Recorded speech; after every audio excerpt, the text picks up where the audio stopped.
Good afternoon, everyone. This is a pedagogical discussion. Pedagogy refers to the art of teaching or the science of teaching, and this particular discussion focuses on what I suppose you could call early music education. Not speaking about early music like medieval or Renaissance music, but speaking about teaching people who don't know how to read music yet. They haven't really started anything yet. And that's not an area of teaching that I often do. I did have to do it every so often. Doesn't necessarily mean that you're teaching children. Could mean that you're teaching adults. Could mean you're teaching somebody who's 85 years old who wants to learn how to read music and play an instrument, which is totally awesome. So we're going to talk about that. Before we get started, this video is dedicated to Sean Perrin, a colleague of mine with whom I recorded an album and with whom I've done a lot of performing and teaching work, a lot of interesting work.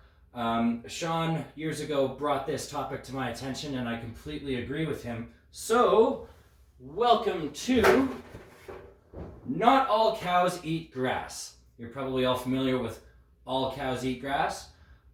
This is Not All Cows Eat Grass, which doesn't mean that there are cows who don't eat grass, although that may be the case. What it means is I am not in favor of the All Cows Eat Grass method.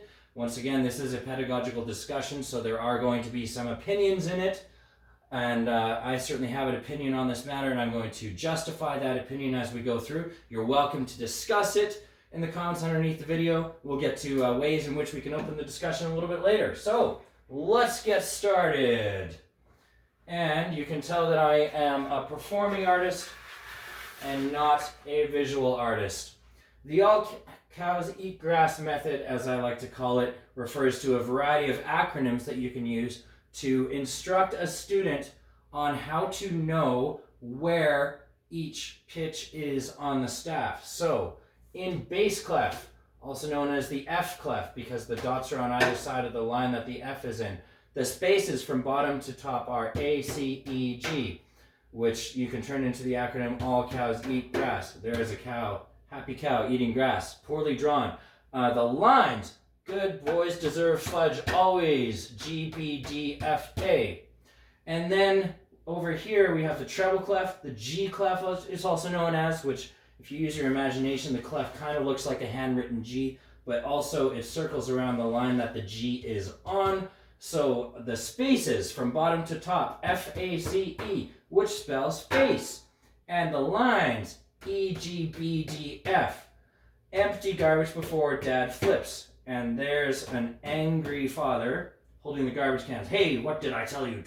Anyway, so some people do every good boy deserves fudge. I decided to use a different acronym. This acronym is also often taught.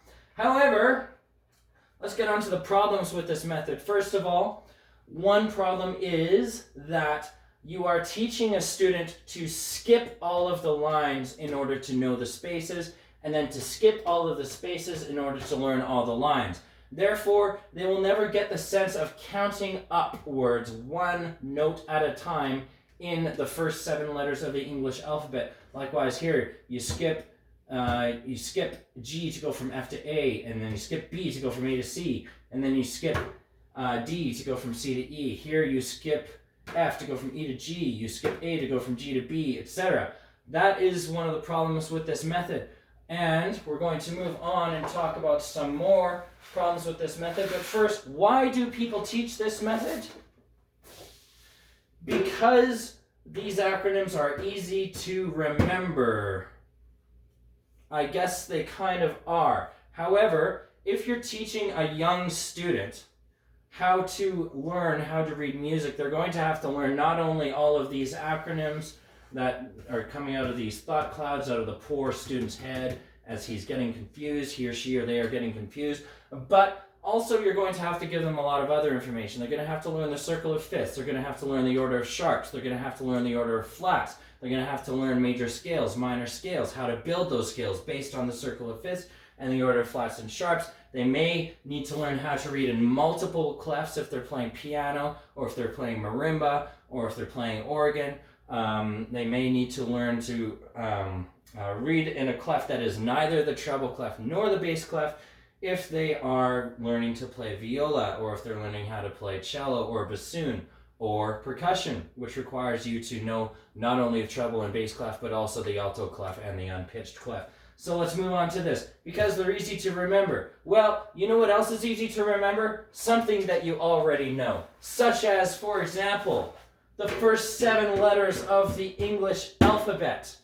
By the time you're teaching a student how to learn how to read music, they probably already know the alphabet. At the very least, the first 7 letters of the English alphabet. And you can even sing those letters over and over in the correct order from A to G with the alphabet song as follows: A, B, C, D, E, F, G, A, B, C, D, E, F, G, A, B, C, D, E, F, G, A, B, C. And you can see the arrows that I've drawn. You go up the alphabet, then you go back to the beginning. There's no H, not in the English musical alphabet anyway.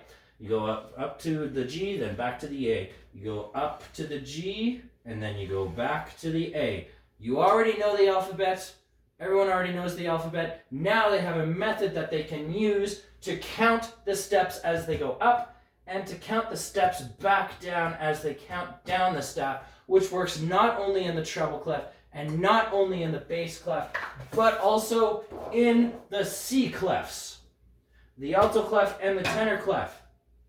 So with the treble clef, middle C is a ledger line below the clef. With the bass clef, the middle C is a ledger line above the clef. With the C clef, the middle C is on whatever line the center of the clef is on. So in this case, middle C is here, and in this case, middle C is here. And all you have to know is that G is here, F is here, middle C is here, middle C is here, and then you simply count up the alphabet.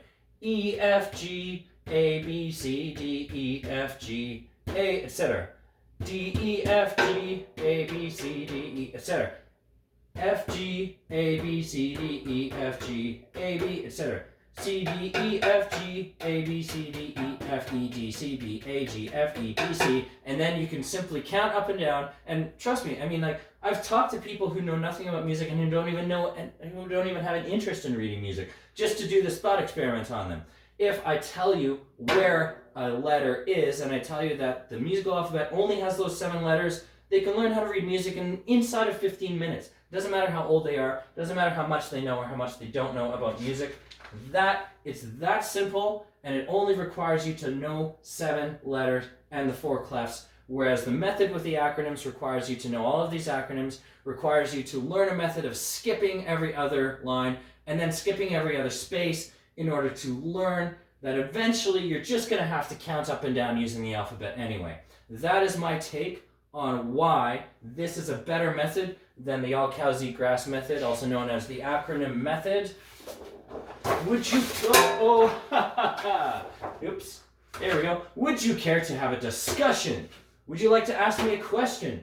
Would you care to give me constructive feedback? Would you care to make a suggestion about what video I should cover next, what topic I should cover next? You have a few options. You can email rob.matjak@gmail.com, my email address.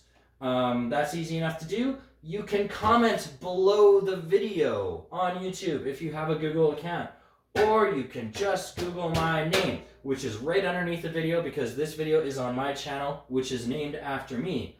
I am pretty easy to find. If you type my name into Google, you'll get my email address and phone number right away, as well as a bunch of my information on my professional background. So thank you very much for watching. Hope you enjoyed, and I hope we can have an interesting discussion about this. Take care.